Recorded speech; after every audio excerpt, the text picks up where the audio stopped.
रात के अंधेरे में गांव के पास एक पुराना वीरान घर था। कोई भी उस घर के पास नहीं जाता था, क्योंकि कहा जाता था कि वहां आत्माएं भटकती हैं। एक रात अजय नाम का एक युवक उस घर के पास से गुजर रहा था।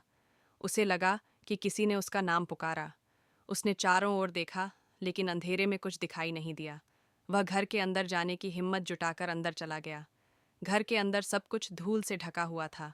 एक अजीब सी ठंडक पूरे घर में फैली हुई थी।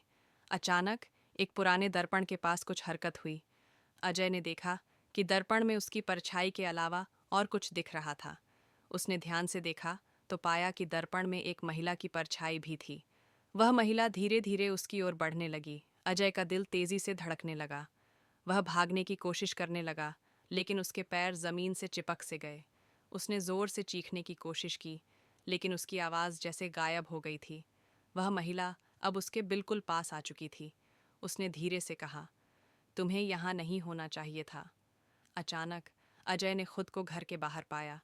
वह पसीने से तरबतर था और उसकी सांसें तेजी से चल रही थीं।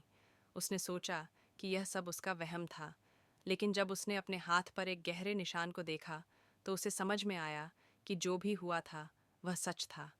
अजय ने उस रात के बाद कभी भी उस घर के पास जाने की हिम्मत नहीं की।